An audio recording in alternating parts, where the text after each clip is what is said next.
little is actually understood about impeachment, including among professors who show up at TV. It just is astonishing. And this argument that the Republicans better be careful on this impeachment question, because if the Democrats take the House, then they'll just change the name. That is a preposterous argument. You look at the facts. You look at the case. Does Mr. Rosenstein deserve to be removed or not? The answer is yes. Does the president deserve to be removed or not? The answer is no.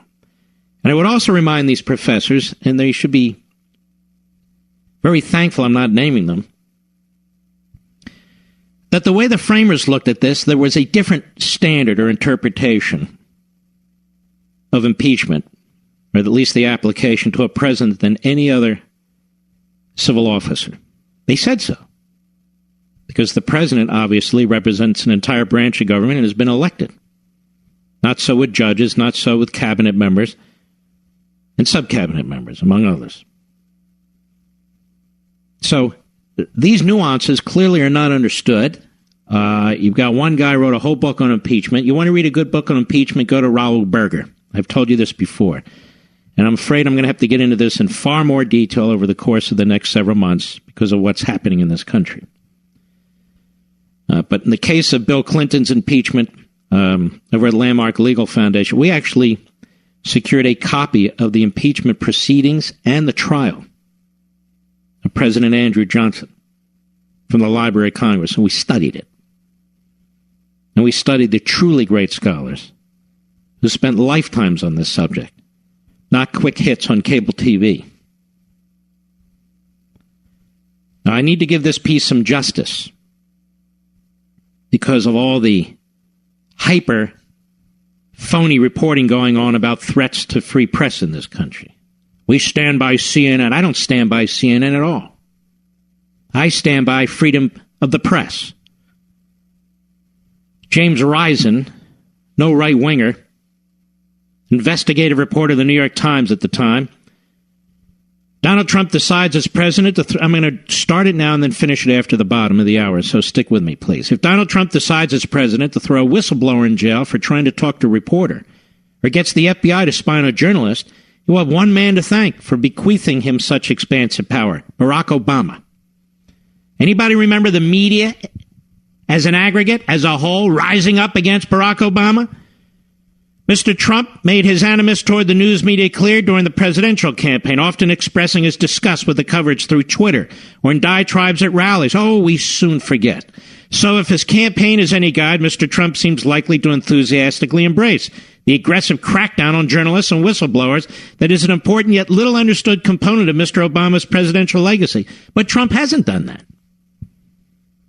Criticism of Mr. Obama's stance on press freedom, government transparency, and secrecy is hotly disputed by the White House. But many journalism groups say the record is clear. Well, they were very quiet about it. Over the past 8 years, the administration has prosecuted 9 cases involving whistleblowers and leakers, compared with only 3 by all previous administrations combined. It has repeatedly used the Espionage Act, a relic of World War I era red baiting, not to prosecute spies, but to go after government officials who talk to journalists. Of course, they never used it to go after Hillary. Under Mr. Obama, the Justice Department and FBI have spied on reporters by monitoring their phone records, labeled one journalist an unindicted co-conspirator in a criminal case for simply doing reporting, issued subpoenas to other reporters to try and force them to reveal their sources and testify in criminal cases. Sounds like Robert Mueller, actually. Now there is somebody who's going after freedom of the press. I'm not done. I'll be right back.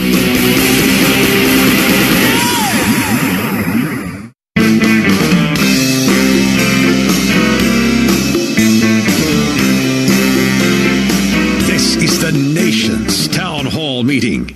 And you can join in at 877-381-3811. I will soon continue with this article written by this New York Times investigative reporter.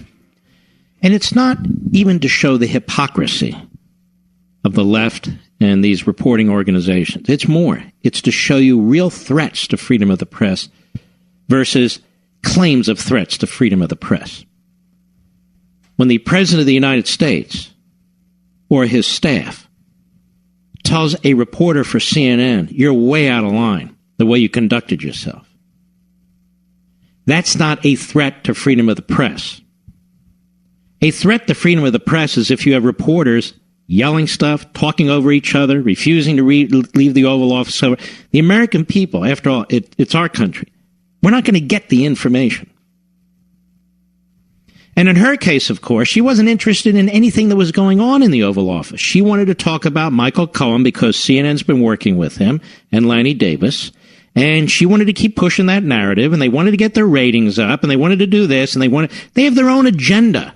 And then they wrap themselves in freedom of the press. They are free to do that, but not after the question time is done, and they're in the Oval Office, and they're asked to leave.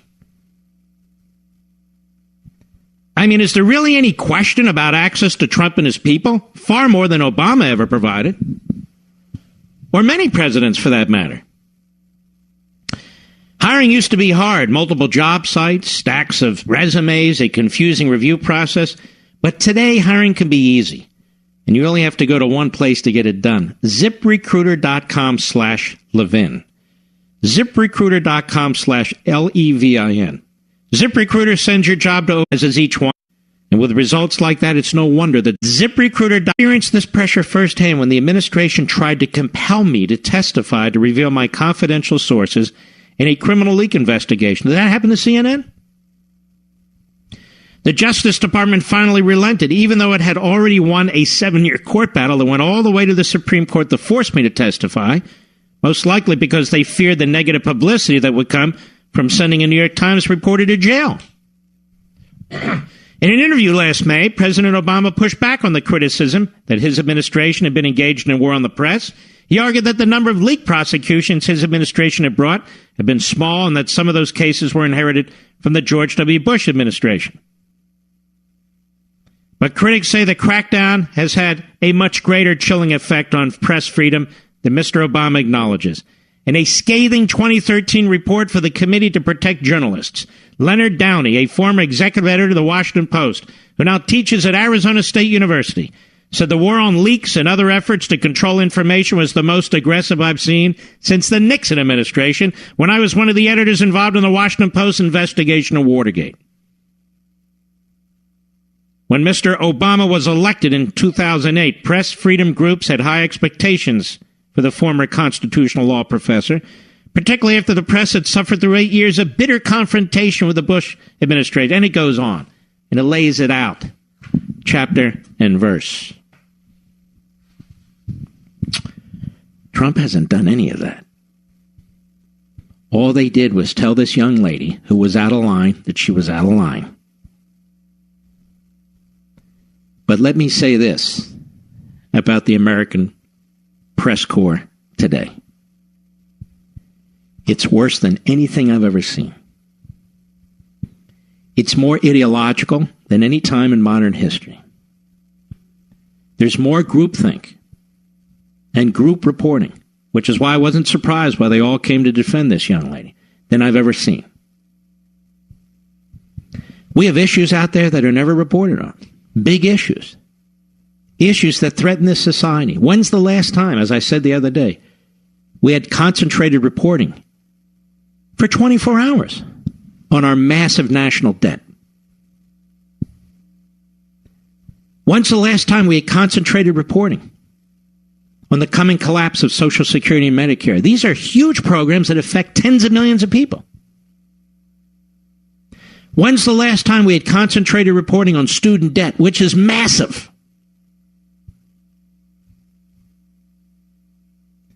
When's the last time we had concentrated reporting on the threat that China poses to this country, stealing our technology, shaking down companies that do business in China, their military buildup and all that? When is the last time? And I could go on and on. We have huge issues that are thoroughly relevant to our lives, to our country. And then when you see these same so-called media outlets spend weeks on Stormy Daniels, spend weeks on Michael Cohen and Lanny Davis, spend weeks on these various issues because they want to take out Trump, because they're myopic and they're obsessed and they're frenetic about it.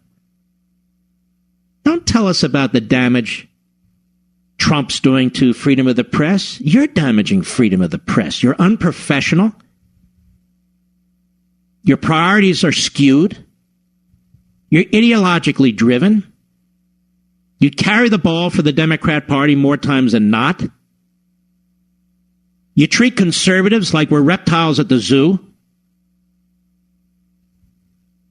And you won't self-identify. You won't label yourselves what you actually are. CNN is a left-wing network. It's not a news network. MSNBC is a left-wing network. Fox is a right-of-center network. They try far more than the others, I will say. The New York Times is a left-wing newspaper. The Washington Post is a left-wing newspaper. You can go down the line and look at the people they hire. So from the get-go, they are completely dishonest, intellectually and otherwise, about what they really are and what they really do. Now, they have every right to do it. Nobody's challenging that. So their press freedom is not threatened. But when you go in the Oval Office, act like a professional. You can ask tough questions, not 6. When you're asked to leave, like everybody else, you leave. I gave you a little history of the presidential press conference. They're not in the Constitution. It's not a constitutional right. They used to be off the record. Presidents used to use them to advance their own cause.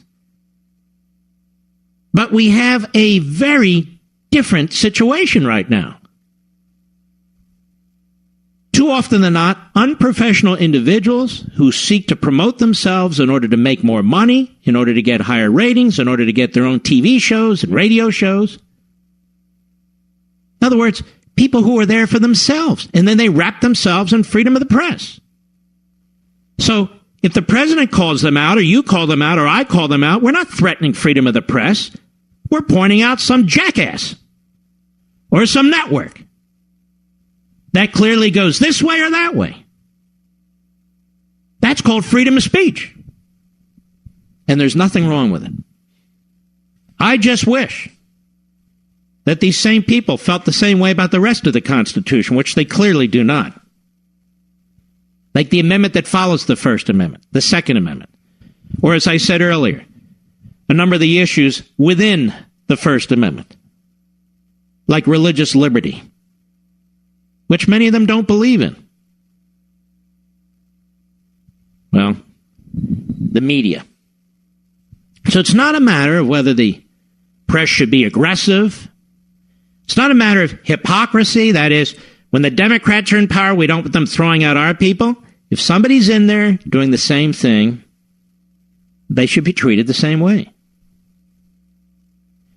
But there's a lot of questions here. Who decides which news outlets are in the Washington press corps? Why are they, for the most part, the same news organizations? We have an enormous number of news outlets, and they're not all these traditional outlets with new technologies and new communication methods.